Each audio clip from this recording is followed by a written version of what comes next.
Hola amiguitos, buenos días y feliz viernes. ¿Cómo están hoy esta mañana? Good morning friends, happy Friday, how are you guys today?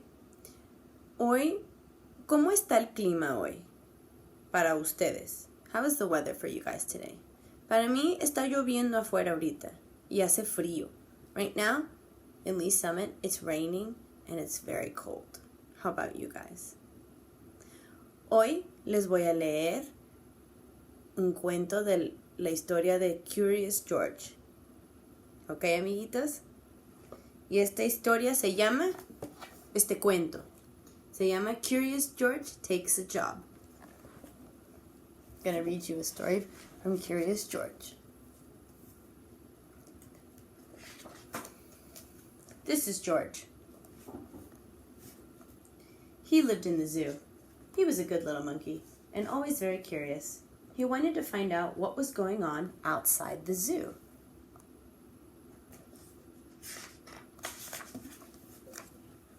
One day, when the keeper was not paying attention, George got hold of the key in the cage. When the keeper discovered what had happened, it was too late. George was gone.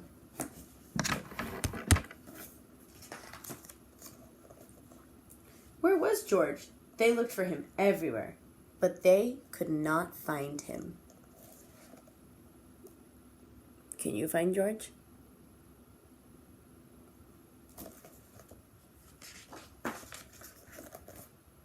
George was hiding in the hay of his friend, the elephant. George was hiding in the hay of his friend, the elephant. Finally, the keepers gave up looking for him.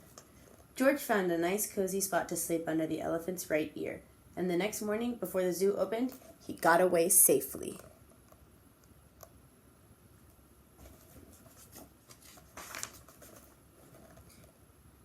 Once in the street, George felt a little scared. What should he do in the big city? Maybe he could find his friend, the man with the yellow hat, who had brought him over from Africa a long time ago. Only George did not know where he lived. There was a bus stop at the corner. George had never ridden one. Quickly, he climbed a lamppost, jumped on top of the bus, and off they went.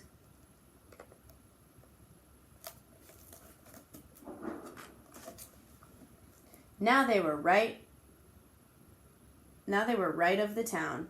There was that George did not know if only he could go on riding in the center, so much to see where to look first. Like this forever.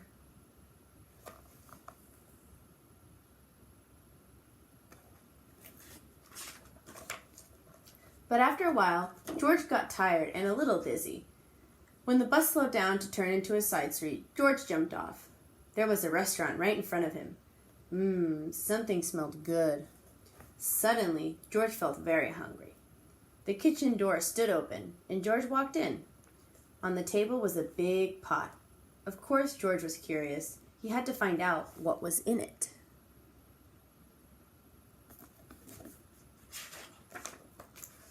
When the cook came back, he had a big surprise. Spaghetti was all over the place, and in the middle of it was a little monkey. George had been eating yards and yards and had wound himself all up in it. The cook was a kind man and did not scold much. But George had to clean up the kitchen and then do all the dishes. My, what a lot of them there were. The cook was watching George. "You are lucky to have 4 hands," he said. "You can do things twice as quickly." Sounds like the cook is getting an idea.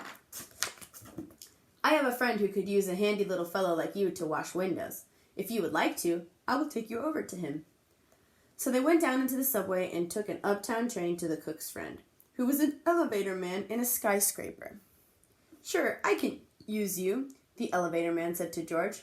"I will give you what you need for the job. You can start right away. But remember, you are here for washing windows. Never mind what people inside the house are doing. Don't be curious, or you'll get in trouble." George promised to be good, but little monkeys sometimes forget.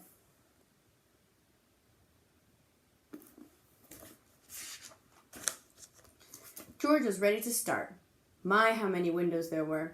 But George got ahead quickly, since he worked with all 4 hands. He jumped from the window to window, just as he had once jumped from tree to tree in the African jungle. For a while, George stuck to his work and did not pay any attention to the people inside.